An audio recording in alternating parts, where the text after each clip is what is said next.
Suena Científicos del Palo haciendo ¿Para qué sirve pensar? Esa es la columna de apertura para Ciencia Vecina, la columna de la comunidad científica para Bachasca, esta columna rotativa que tenemos todos los lunes aquí en Que No Se Te Escape. Y hoy nos acompaña Paula Nieto, a quien ya mismo le voy a dar la bienvenida. ¿Cómo estás, Paula? Muy buen día. Hola, ¿cómo están? Muy bien, muy bien. Muchas gracias por venir.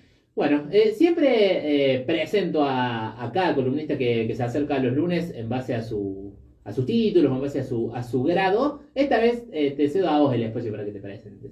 Bueno, bueno, muchas gracias, primero ante todo, por este espacio. Es muy importante para nosotras, para nosotros, las científicas, los científicos, las trabajadoras de la ciencia de Parabachasca, contar con esto. Bueno, mi nombre es Paula Nieto, yo estudié química, Sí. licenciatura en química, y después hice un doctorado en química. Y bueno, me especialicé en cronobiología, que es el tema que traje para charlar. Y particularmente en los últimos años, bueno, hice un postdoc en matemática, física, computación en la FAMAF. Sí. Ingresé a la carrera de investigadora ahí y sigo trabajando ahí en el grupo de teoría de la materia condensada. Así que bueno, es como un movimiento medio transdisciplinar mi genealogía de investigación. Y bueno, estoy haciendo ahora estudios más cronobiológicos desde la teoría, si se quiere, desde el análisis de datos, el estudio con modelos matemáticos. Así que bueno, un poco eso venía a traer a contar hoy. Bueno, perfecto. Me parece si bien ya más o menos un poco lo explicabas ahí a grandes rasgos, ¿qué es, más específicamente, qué es la cronobiología? Bueno, la cronobiología es un área de la biología que lo que estudia es cómo se organiza temporalmente los diferentes procesos biológicos. Así como, bueno, la biología estudia cómo se organizan espacialmente los procesos bueno, y la estructura material Sí. de los organismos y de la vida. Y de los espacios y de lo no vivo también. Bueno, la cronobiología lo que estudia es la organización temporal. Entonces, está asociado a lo que más o menos en general mucha gente conoce muy rápidamente, son los relojes biológicos. No sé si han escuchado hablar sobre los relojes biológicos. En términos sí. Claro, bueno, entonces la cronobiología lo que estudia es un poco eso, los relojes biológicos y cómo los relojes biológicos organizan temporalmente a los organismos vivos. Bien. Entonces, bueno, nada, dentro de la cronobiología hay muchísimas áreas, es un área muy grande. Sí. Y particularmente hay una partecita que estudia los ritmos circadianos, que son básicamente oscilaciones en las funciones vitales, en los procesos biológicos, que oscilan a lo largo de un día. Entonces, por ejemplo, ustedes, me imagino que, bueno, reconocen que tienen hambre a ciertas horas del día, tienen sueño a ciertas horas del día. Sí. Bueno, esos son ritmos diarios en diferentes comportamientos. Nosotros somos animales, mamíferos, entonces nuestros comportamientos son bastante parecidos a otros mamíferos. Sí. En muchos aspectos. Entonces, bueno, los mamíferos, pero en general todos los organismos tenemos estos relojes y esta organización temporal de la fisiología, el metabolismo, de las hormonas, de en qué momento estamos más despiertos para hacer ciertas actividades, en qué momento, bueno, nada, como toda la fisiología está organizada temporalmente. Bien, ¿y estos ritmos circadianos cómo se clasifican? Si es que existe una clasificación, porque si bien es cierto, somos mamíferos y tenemos más o menos, todos más o menos tenemos la misma, una cierta cadencia, ciertos ritmos, no todos, me da la sensación, tenemos el mismo reloj biológico. Si bien hay una normativa que impera que más o menos lo tengamos programado todos, se nos ajuste todo de la misma forma, no todo genéticamente, me da la sensación a mí, esto es algo que me podés, Sí. Vos tenés argumentos sustentables para decirme sí o no. Esto es algo que yo percibo que no todos lo tenemos. ¿Cómo se investiga en base a eso? ¿Se puede clasificar? Claro, sí. En realidad, digamos, lo que se clasifican son los ritmos biológicos. Los ritmos biológicos son ritmos, es decir, oscilaciones Sí. en el comportamiento o en los procesos y pueden tener diferentes periodicidades. Pueden ser menores a un día aproximadamente cercanas a un día o mayores a un día. Por ejemplo, los ciclos menstruales son ciclos mayores a un día y también tienen, digamos, asociado toda una fisiología, un estudio. Esos se llaman ritmos infradianos, que tienen periodos más grandes que el día. Después están los ritmos más cortitos, que caben dentro de un día, que están del orden de los minutos, de los segundos, que pueden asociarse con procesos metabólicos, con procesos mentales, que se llaman ritmos ultradianos. Y después los circadianos son los que son alrededor de un día. Y esos son los más estudiados porque son los que son más visibles, son los más fáciles de observar en la naturaleza, tanto en las plantas como en los vertebrados, pero también, digamos, son fáciles de estudiar a nivel temporal. Uno puede tener bastantes datos en poco tiempo. Si uno tiene que estudiar los ritmos que son, por ejemplo, circanuales o mensuales, para tener datos experimentales y poder estudiarlos se necesitan muchos años. Claro. Es muy largo el proceso. Muy extenso. Y por lo circadiano te lleva a poder. Tiene otra dinámica. Exactamente. Y en esto que vos decías es muy interesante porque todos tenemos, los mamíferos y particularmente los humanos, tenemos relojes biológicos. En realidad, digamos, es muy loco porque esta temporalidad, nosotros le decimos relojes pero en realidad es una metáfora ese usar relojes, porque en realidad son procesos de temporización y no son exactamente de 24 horas, sino que alrededor de 24 horas, porque en realidad estos sistemas, este sistema circadiano de relojes, valga la metáfora, los relojes o este sistema de temporización existe previo a que nosotros concibamos la palabra reloj, porque se han desarrollado evolutivamente en los organismos, pero bueno, usamos la palabra como para poder hacernos una idea de lo que significa, y están organizados ¿vos conocías, alguna vez escuchaste lo que es la palabra fractal? La palabra sí, pero si me preguntan si tengo que hacer significado... ¿Qué es la intuición para vos? Fractal. ¿La intuición de qué? ¿De fractal? No. Bueno. Es totalmente, no estoy para nada familiarizado con el tema. ¿Qué me voy a aportar? Me suena a la época de los telares de la abundancia. Los fractales. Como que venían algo venía con ese nombre, vos sabés. Ajá. Mira. De ahí lo asocio. Bueno. En realidad, perdón. Sí. En realidad lo fractal implica autosimilaridad. Es cuando vos, por ejemplo, un brócoli. Vos ves un brócoli y decís esto es un arbolito. Y sacas un pedacito del brócoli. Entonces hay algo autosimilar ahí. Bueno, es un concepto que viene de la física, qué sé yo. Lo importante es que esa forma de autosimilaridad se da a diferentes escalas, por ejemplo, espaciales, pero también pueden ser temporales, ¿no? Entonces, lo interesante de los ritmos circadianos es que tienen algo parecido, no exactamente, pero parecido a la idea de fractal. ¿Y a qué me refiero con esto? Me refiero a que si vos mirás el comportamiento de un organismo, por ejemplo, en los humanos, ves que su comportamiento, que es algo que se puede ver, se puede medir a simple vista, tiene ritmos circadianos, expresa ritmos circadianos. Ahora, si vos agarrás un tejido, por ejemplo, el hígado, y de alguna forma medís procesos fisiológicos del hígado, por ejemplo, cómo degrada azúcares, bueno, los procesos fisiológicos, vos vas a ver que el órgano aislado también tiene ritmos circadianos. Y si vos de eso extraes células individuales, podés ver que cada célula individual también presenta ritmos circadianos. Es decir, hay una organización temporal que va desde lo más chiquitito, se conserva en lo más chiquitito, que son las células, pero también se puede ensamblar, coordinar hasta lo más macroscópico, y entonces por eso decimos que son sistemas complejos, porque tienen esta idea de que, hay niveles de organización, diferentes escalas de organización, propiedades emergentes en esas escalas de organización, pero a la vez que conservan estas características circadianas. Por eso es tan interesante estudiar estos ritmos. Y particularmente, digamos, lo que vos preguntabas, volviendo a tu pregunta, es si somos diferentes entre los seres, por ejemplo, entre los humanos. La verdad es que todos tenemos en nuestros genes, entre nuestros genes, un conjunto de genes que le decimos genes reloj, justamente, porque estos genes lo que hacen es organizar temporalmente la fisiología y el metabolismo celular de cada una de las células. Si vos agarrás y mirás una celulita y podés de alguna forma marcar cómo es la expresión de esos genes, o sea, cómo esos genes producen proteínas, que son las necesarias para que las células funcionen, vos vas a ver que esas proteínas oscilan a lo largo del día, y es zarpado ver células en el microscopio vivas, verlo, que oscilan. Ver el funcionamiento. Ver el funcionamiento de eso es como, te quedas pensando, wow, ¿qué es la vida, no? O sea, como debe muy ser fuerte. Existencialistamente debe ser bastante fuerte. profundo.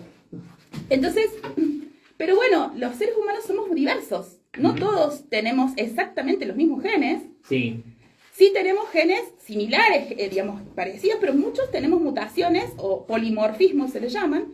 Entonces eso hace que también haya diversidad. O sea, hay una parte de los genes conservados, pero hay partes que tienen polimorfismo. Entonces existen polimorfismos dentro de estos genes reloj que hacen que haya diferencias entre, por ejemplo, los humanos. Entonces hay humanos que son más vespertinos, por ejemplo, que tienen lo que nosotros decimos un cronotipo más nocturno. Y hay personas que son más matutinas. Entonces, eso creo que nos pasa a todos, ¿no? Conocemos a nuestro amigo que se despierta a las 4 de la mañana a tomar un mate ahí con el gallo. Y hay otro que le gusta más estar de noche y quedarse a estudiar de noche porque eso es mejor. Bueno, eso está en algún punto codificado en esos polimorfismos. Hay una asociación entre polimorfismo y este tipo de comportamiento, pero bueno, obviamente también esto cambia a lo largo de la vida. No es lo mismo cómo es nuestro sistema circadiano cuando somos bebés, cuando somos niños, cuando somos adolescentes y cuando somos adultos o ancianos. O sea, va cambiando a lo largo de la vida, de la longevidad, del paso de la vida, perdón. Sí, ahí está. Y también, hay el mate, gracias. Y también cambia en función, digamos, de las condiciones sociales, ¿no? O sea, eso también hace que nuestro sistema circadiano se adapte o no mejor a ciertas condiciones sociales, ¿no? Y eso me parece que también es muy importante y es parte del último trabajo que hemos hecho y el que quería venir a contar. Bueno, te dejo ahí que termines el matecito. Y ya que lo mencionas, para ya meternos de lleno en ese laburo que era el que querías desplayar acá, ¿en qué consiste? Bueno, una cosa que no conté sobre estos relojes circadianos, estos ritmos circadianos, los relojes son como este conjunto de genes y a la vez de ensamblajes celulares que producen los ritmos circadianos, o sea, que producen las variaciones en el metabolismo, en la fisiología, por ejemplo, que una hormona esté más alta de día o de noche, ¿no? Eso es el ritmo circadiano. Y los relojes son el mecanismo por el cual eso se produce. Estos relojes, no funcionan, o sea, sí funcionan en aislación, es decir, si agarramos un organismo y lo aislamos completamente, lo ponemos en un ambiente en donde no haya cambios diarios, por ejemplo, en los cambios de luz-oscuridad o los cambios de temperatura, vamos a ver que esos ritmos se conservan. Es decir, que son generados endógenamente. Bien. Es decir, que no responden pasivamente a una señal externa. Como si yo prendiera la luz y entonces se generan y apago la luz y entonces se apagan. Claro. Eso es una respuesta pasiva. No, acá existe algo que autogenera esa oscilación. Y eso es muy loco, pero no es suficiente con que la autogenere. Realmente lo necesario es que pueda coordinarse con los cambios ambientales. Es decir, como organismos hemos evolucionado en ambientes cíclicos, porque el día y la noche existe, la temperatura existe, los cambios en la temperatura existen, también existen cambios en la disponibilidad de alimentos, y entonces todo es temporal, y entonces eso ha sido clave para que evolutivamente hayamos desarrollado estos mecanismos de temporización diarios, ¿no? Entonces es una consecuencia en realidad de vivir en un ambiente cíclico que tenemos estos relojes que nos organizan temporalmente, en principio, para poder adaptarnos mejor a esos ambientes cíclicos, ¿no? Esa es la hipótesis de por qué existen los relojes, ¿no? Circadianos puntualmente. Y bueno, y justamente entonces como es importante ese vínculo con el ambiente, es decir, somos relojes y ambiente, no somos solamente relojes genéticos, sino que somos con el ambiente. Bueno, obviamente que los contextos ambientales diferentes nos van a afectar a los relojes. Y eso es algo que se viene estudiando mucho. Por ejemplo, ustedes saben que en los últimos años ha habido un boom de las pantallas, ¿no? Sí. Y además, desde el advenimiento de la electricidad, tenemos luz, hacemos que la noche esté iluminada. Es decir, que estamos expuestos a más horas de luz. ¿Y no creen que eso nos ha afectado a la fisiología, al comportamiento?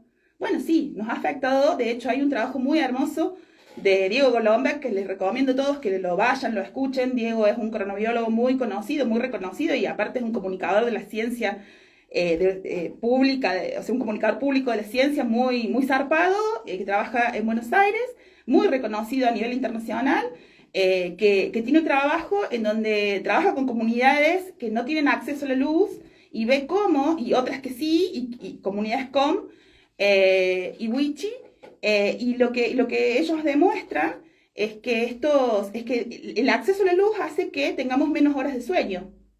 Y entonces, al tener menos horas de sueño, todo eso también impacta en la forma en que nos comportamos, pero también en nuestra fisiología, ¿no? Entonces, bueno, digo, hay todavía un montón de cosas por estudiarse, pero el hecho de estar expuestos a las pantallas hasta horas muy tardes de la noche también tiene efectos sobre nuestra salud. Y en ese mismo sentido, pasa con la comida, ¿no? Con la comida lo que nos pasa es que al estar más tiempo despiertos, porque tenemos más acceso a la luz durante la noche, sí, a diferencia de hace millones de años en donde no había luz artificial y entonces nos teníamos que ir a dormir y nos despertábamos con el sol. Sí. Bueno, a diferencia de eso, bueno, que es la forma en que nuestro organismo se adaptó evolutivamente por millones de años, ¿no? O sea que el tiempo en el cual tenemos acceso a la electricidad y a la luz y todo esto, es muy, muy cortito comparado con el otro tiempo, ¿no? Históricamente hablando, sí. Me surge una pregunta que a lo mejor se va totalmente por la tangente. Así es la vida. Pero no sé si lo has evaluado, se ha evaluado en el momento de investigarlo. El fuego, por ejemplo, ¿no influye a la permanencia lumínica? Claro, bueno, el fuego es decir cuando se hizo el primer fuego. Claro. La utilidad del fuego. La utilidad del fuego. Como factor iluminador. Lo que yo conozco sí, por supuesto, eso fue clave, porque es lo que de alguna forma pudiste tener durante la noche, tener más acceso a la visibilidad. Ese es mi punto. Exactamente, sí, pero además también el fuego es fundamental para la comida, para cocinar. Sí, sí. De hecho, digamos, acá traje un libro que se llama Teoría Política de la Comida, que me parece muy interesante. Podemos mostrarlo ahí acá, Pero también hay una autora que es muy buena, que recomiendo, porque obviamente la cronobiología y bueno, se relaciona con las ciencias sociales, que son tan importantes para nosotros. Estas investigaciones se están convirtiendo en transdisciplinares, ¿no? Entonces, Patricia Aguirre tiene un libro que se llama Una historia social de la comida, que es muy interesante, que tiene presente esto que vos decís, en cómo el acceso al fuego y el acceso, digamos, también a cocinar comunitariamente nos ha digamos, transformado en seres sociales, sí, digamos, ¿no? Ha tenido ciertas transformaciones muy profundas en términos de organización social y relación con el ambiente y con la tierra y con cómo nos organizamos entre nosotros, inclusive hasta cómo nos comunicamos. Y esto lo traigo a colación porque los relojes circadianos son muy sensibles a la comida. O sea, esto que yo decía de la disponibilidad de alimentos, que cambia a lo largo del día o a lo largo de las temporalidades, es algo fundamental para los ritmos, y estos relojes se resetean. Es decir, ¿qué significa que se reseten? Que si vos comes a un cierto horario y tenés una oscilación, la oscilación cambia de fase, o sea, se corre, básicamente, si vos te alimentas a un horario diferente al habitual. Entonces, en este sentido, traía esto de que, bueno, lo social también afecta a lo fisiológico, o sea, está en continuo, digamos, en continua relación, porque el hecho de que tengamos acceso a pantallas, acceso a iluminación durante más horas del día, hace que también la forma en que nos alimentamos sea muy diferente, los patrones alimenticios sean muy diferentes. Y eso está relacionado con el último trabajo que hicimos, porque sí, lo que nosotras, con otras compañeras, Jackie Kembro y Georgina Flesia, dos compañeras, una de la Facultad de Exactas y otra de la Facultad de FAMAF, una compañera matemática, estuvimos analizando datos de ratones que habían sido alimentados con diferentes paradigmas de alimentación y viendo cómo eso influía no solamente en el comportamiento, sino también en los ritmos circadianos. Sí. Y lo que encontraron esos autores es que, con un tipo de análisis de datos, es que afecta el paradigma de alimentación presentado a los ratones, afecta de forma muy profunda a los ritmos circadianos. esos paradigmas de alimentación diferentes tenían que ver con lo que se llama restricción alimentaria, que es algo que está bastante de moda. No sé si han escuchado esto de hacer ayuno intermitente y esas cosas. Que bueno, que a veces son un poco una extensión media así como rápida de algunos estudios que todavía están en proceso. Pero lo que sí se sabe es que hay diferentes tipos de restricción de la alimentación. Por ejemplo, está la restricción de las calorías, que es como la dieta clásica que nos hacían hacer. Sí, lo más, ¿no? El paradigma más tradicional, bastante también terrible en algunos aspectos, ¿no? Sí, para la salud, ¿verdad? Sí. Pero ahí bueno, ahí ya entramos en un criterio evaluativo que está por ahí vinculado a otra rama. Bueno, si querés profundizar ahí, no hay ningún problema. Lo que planteo es que si bien, digamos, hay muchos estudios que demuestran que la restricción calórica, que es ese tipo de dietas, tienen efectos benéficos para la salud, hay algunos efectos bien concretos, todo eso en realidad estaba un poco... Se mezclaban ahí los tipos de metodología, porque cuando vos haces una restricción calórica, probablemente lo que haces también es cambiar el patrón alimenticio. Y eso implica, sí, por favor. Otro mate, eso implica cambiar también en qué momento del tiempo, del día comes y qué tipo de nutrientes comes. Bien. Entonces, la restricción calórica per se no es necesariamente, y esa es una pregunta que se hizo este grupo de investigación que te cuento, si era la restricción calórica, la restricción temporal o algún otro tipo por ejemplo, de aporte nutricional, lo que generaba esos impactos en el comportamiento circadiano de la alimentación, ¿no? Y particularmente este grupo estudia eso en relación al envejecimiento. Hay varios estudios que demuestran que diferentes tipos de paradigmas de alimentación, de restricción alimentaria, promueven una vejez más longeva. Obviamente todo esto hablando de la restricción alimentaria, pero sin llegar a la desnutrición. Entonces la crítica con respecto a lo que yo te decía de las dietas es que muchas veces esas restricciones calóricas llevan, digamos, a desnutrición, ¿no? A vivir, digamos, y aparte con un paradigma opresivo en relación, digamos, a la imagen, que no tiene nada que ver con la salud, sí es otra cosa. Acá lo que se está hablando es de hacer una restricción dietaria controlada, sin desnutrición, y eso pareciera que tiene efectos positivos tanto en términos de la salud, por ejemplo, disminuyendo la resistencia digamos, la sensibilidad a la diabetes, ¿no? Produciendo mejoras en cómo son los ritmos de insulina, entonces, y también disminuyendo la probabilidad de tener enfermedades cardiovasculares. Entonces, bueno, nada, la alimentación es fundamental, digamos, no solamente para los ritmos circadianos y cómo los ritmos se pueden potenciar o no, sino también para diferentes aspectos de la salud. El tema es cómo. Y eso nos parecía y queríamos traerlo con mis compañeras como discusión, ¿no? Acá, para que lo pensemos entre todas. Por eso le decimos la tecnología también. Viste que la columna se llama cronobiología y la alimentación como tecnología estratégica.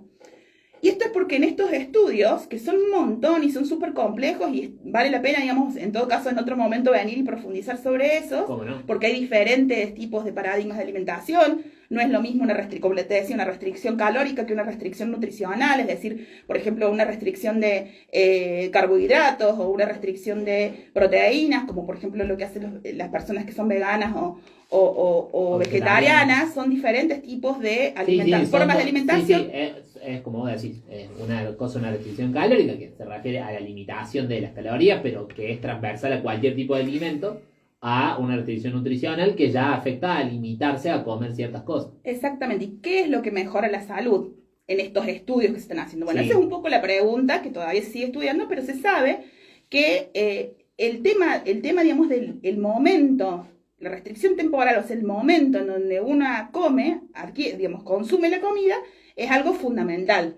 O sea, no necesariamente es lo calórico per se, sino es en el momento en el día en donde que una consume el alimento. Bien. Y algo ¿por qué queríamos traer la discusión de la tecnología?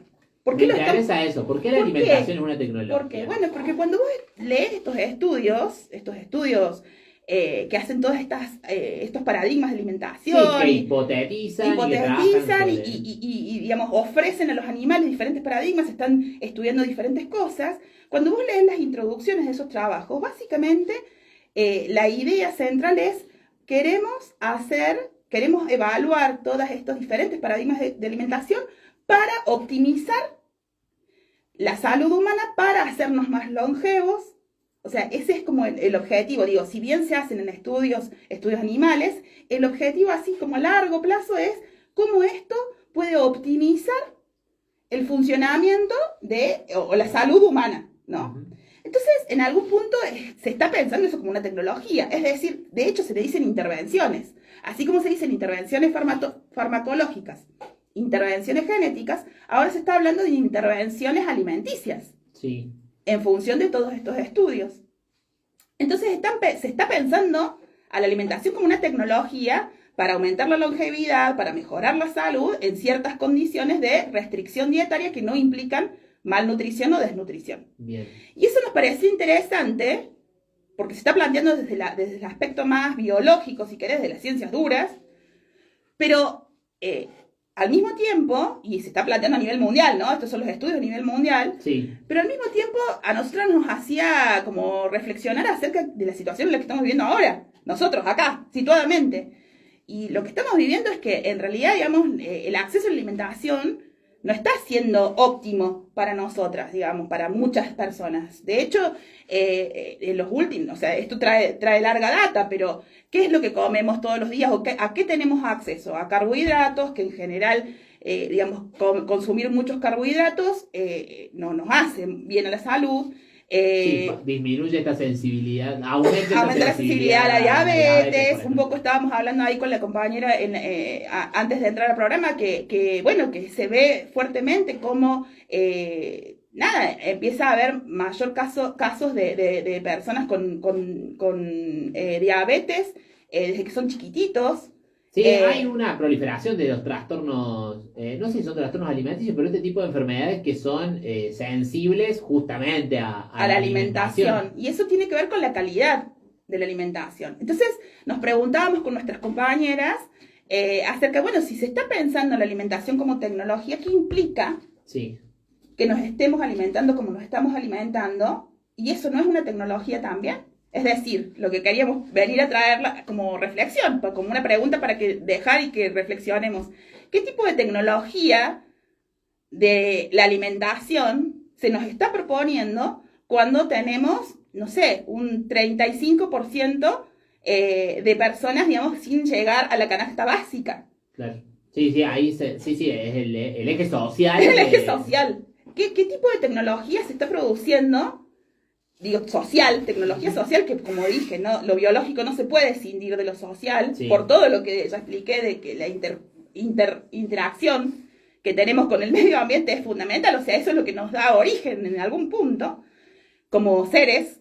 Entonces, es impresionante pensar cuáles son las consecuencias que pueden traer estas tecnologías sociales de la alimentación a nivel fisiológico y a nivel del impacto del comportamiento que tenemos. Sabemos que ya se sabe, porque hay muchísimos estudios, que la desnutrición genera un cambio, digamos, tremendos, digamos, a nivel, digamos, de lo neurológico en los niños, en las niñas. Entonces, bueno, eso nos preocupa en este contexto, porque nosotras sabemos que en otros ámbitos, en otros lugares del mundo, se está pensando, digamos, la alimentación como desde una forma, como una tecnología, como una intervención para hacernos más longevos, para mejorar la calidad de vida. ¿Y qué se está pensando y se está proponiendo acá, entonces? Entonces, me parece interesante, nos parece interesante que pensemos en la alimentación como una tecnología y lo que está produciendo este contexto y esta situación que estamos viviendo acá. Sí, no puedo dejar de separarlo de estos debates que se suelen armar respecto a algunos movimientos, sobre todo los movimientos antianimalistas, por decirlo de alguna forma, que ahora han ido moderándose, pero bueno, surge, como cada movimiento que surge, por ahí eran un poco más radicales a la hora de decirte qué comer, y eso no se puede separar de a qué accedemos, a qué comida accedemos. No puedo, o sea, me parece un ejemplo muy claro. Exacto, a qué accedemos y también, a qué accedemos y está todo vinculado con todo, porque si no tenemos tiempo para poder elegir, si no tenemos acceso a verduras sanas, a una variedad y que podamos elegir, ¿no? Sí, a una canasta. A una canasta. Y con diversidad. ¿Qué nutricional.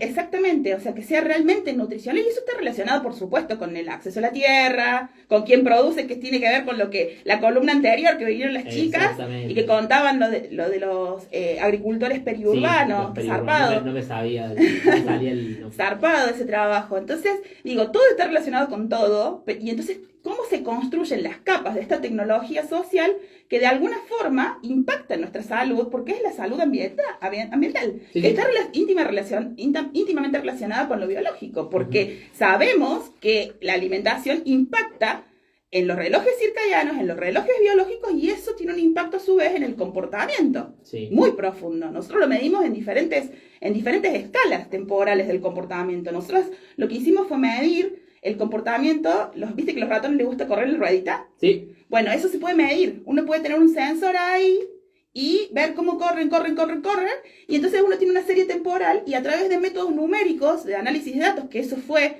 lo que nosotros produjimos, un análisis numérico con las profesoras acá de FAMAF, con la compañera Jackie de Exactas, que tienen mucha experiencia en esto, produjimos una forma de analizar los datos que nos daba esa idea de cómo impactaba estos diferentes paradigmas de alimentación en el comportamiento animal. Entonces, nos quedamos con esa pregunta y queremos extender la pregunta de, bueno, ¿qué está pasando entonces en estos contextos en donde la alimentación no está garantizada como derecho, y qué impactos puede tener para nosotras, para nosotros, que no nos estamos pudiendo alimentar de forma óptima?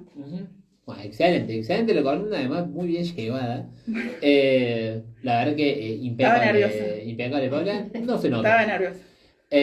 Así que me gusta, porque aparte respondiste, en este cierre respondiste la pregunta habitual que se suele hacer al cerrar esta columna, que es ¿cuál es el aporte a la comunidad que tiene esto?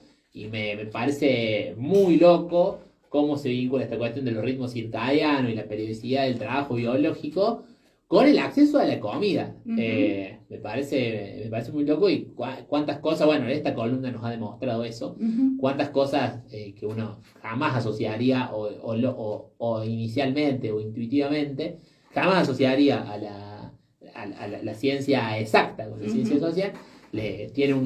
Va mancomunadamente. Es fundamental, por eso yo quiero también decir, ¿no? Las ciencias sociales son fundamentales para que las ciencias exactas también se enriquezcan y viceversa. O sea, es como pensar, de nuevo, es como pensar los organismos aislados del ambiente. Eso no existe. Digamos, no existe. Nosotros evolucionamos en este ambiente, somos parte del ambiente y el ambiente es parte de nosotras, o sea, como organismos. Entonces, la escisión esa entre ciencias exactas y ciencias sociales me parece que es algo que tenemos que trascender en este contexto también, en donde están atacando la ciencia. Me parece que hay que defender la transdisciplinariedad de las ciencias para el buen vivir. Para el buen vivir. Excelente, Paula. Bueno, muchísimas gracias por tu aporte. Como vos decís, quedaron ahí algunos puntos para profundizar. Cuando esta rueda gire y te tengamos de vuelta, podamos ir por ahí. Bueno, dale. Muchísimas gracias y te esperamos cuando corresponda. Nos vemos.